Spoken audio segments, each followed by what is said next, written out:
Hey everybody, it's Mr. Pattillo. One of the fun things that we do in class is to break boards. You can actually buy your own boards at a home improvement store like Lowe's or Home Depot, and I'm going to tell you a little bit about how to pick out a good board and how to cut them properly so that you can practice board breaking at home. So I've got a few boards here that we're going to look at and we're going to talk about. These boards can be found at Home Depot and are commonly listed as Eastern Pine, White Pine, or Common Board. They come in different lengths, but the main thing is they're about 1 inch thick and 12 inches wide. Now this board up here is about 4 feet in length, and we're going to cut it to different lengths.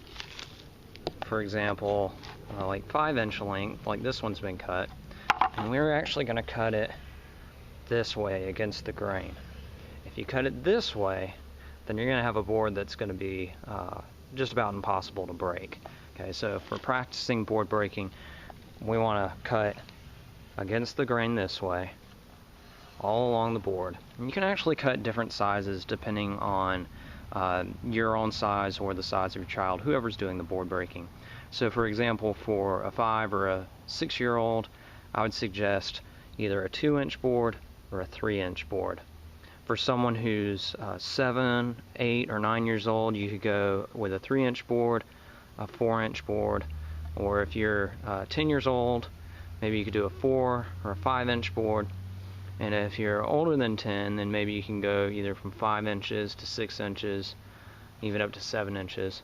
And then of course for teenagers, 12 and up, you could go for maybe 8 inches, and adults I would suggest 8 to 10 or 12 inches. So those are generally what I go by. One thing that's important to consider when picking out a board is the color, the weight, and how many knots are in the board. So if you find a board that has a lot of knots in it, like this one, then it's generally going to be harder to break. Another thing to consider is the amount of sap. So if a board is really sticky, or even if it's really heavy, that generally means that there's a lot of sap, and that's going to make the board harder to break as well. I like to look for boards that are lightweight, light in color, so not pink, and have very few knots. Some knots are okay, but a lot of knots are not so good. Now I've gone ahead and measured out the different size boards that I'm going to need, and whether you use a hand saw or an electrical saw is really up to you. But if you have any kind of equipment that comes with an instruction manual, make sure that you read that carefully and pay close attention to the warnings that they give in the manual. The other thing to keep in mind is that if you're not comfortable using a saw, the people at Home Depot and I think at Lowe's will cut the boards for you. Sometimes they charge a little bit extra. They may charge, 25 cents per cut or something like that, but it's better to be safe and have them cut the boards if you're not comfortable doing it yourself.